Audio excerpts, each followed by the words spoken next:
everybody, I'm Taylor from Tailored Expressions, and I'm glad you're tuning in to this Back to Basics video. It's amazing how much you can learn by creating side-by-side with other stampers, and it's my hope that you might learn something new, or if you're a longtime stamper, maybe you'll say, I never thought of doing it that way. So today I'd like to talk to you a little bit about the subject of ink. First, I want to talk about inking your stamps in order to get great coverage without making a mess of your stamps or your project. And I also want to talk about different types of ink, as the inking technique varies a little bit based on what type of ink you're using. So my inking process starts by laying the acrylic block down with the stamp facing up. Then I take my ink, and what I recommend doing is what I call the twist and tap. So you're just going to twist your ink over that image and then give it a nice tap. So twist and tap, twist and tap. Now, because your stamp is laying down flat on your surface, that allows you to see that you have inked your entire image. Sometimes it gets difficult when you take your stamp and you're pressing it around your pad and you're not sure what you've gotten inked. So that's why I like to leave it laying flat on my surface and put the ink on top of it. Now, after you've added the ink, of course, you can just hold that with a nice firm grip and just stamp that down onto your paper.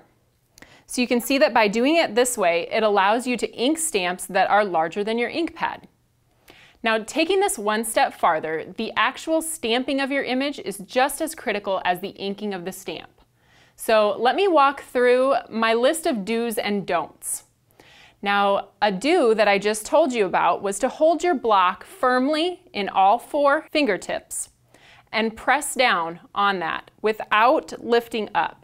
Now, when you're done pressing, I'm going to just ink this up and show you one more time so we get some ink on there. So we're going to take that, hold it firmly, press it down, and you notice that I'm not moving my fingers. I'm not lifting up, I'm not mashing down.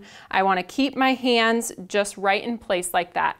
And then you want to lift straight up to reveal that stamped image. Now, here are a few other don'ts.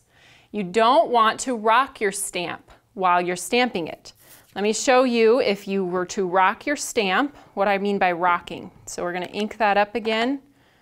Now, you don't want to go like this and rock that stamp back and forth, because you're going to end up with an image that is like a double take. He looks like a really dizzy penguin.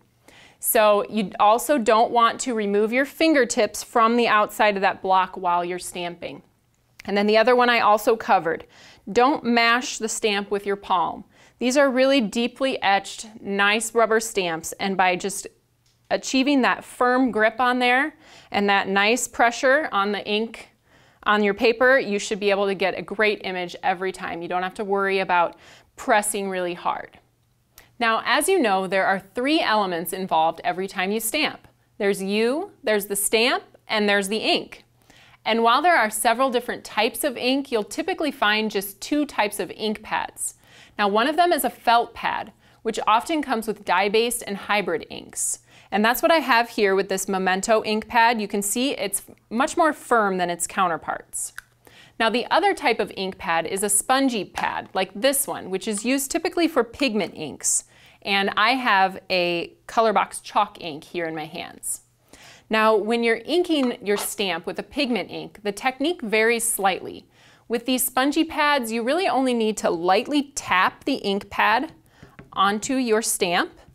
There's no twisting involved, there's no pushing or mashing that ink pad into your stamp. It's just a nice light tap, and then the stamping technique is just the same. Hold that block firmly, lift up straight off of your paper, and you'll get a perfect image every time. So I just want a little word of caution again, when you're using these pigment inks, you don't need to press hard or mash the ink pad into your stamp in order to get good coverage. What you really need to do, if you find that your stamp pad is a little bit dry, you might need to just purchase a refill for your ink pad, which is much cheaper than buying a whole new ink pad. So there you go. Now you know how I ink and stamp my images, and I hope it helps you in your stamping. Now, if you have a stamping related question that you'd like me to answer in an upcoming video, please send it to me at support@tailoredexpressions.com. And remember, the only silly question is the one you don't ask. So keep those questions coming. I look forward to receiving them and spending more time together as we get back to the basics. Thanks for tuning in today. Happy stamping!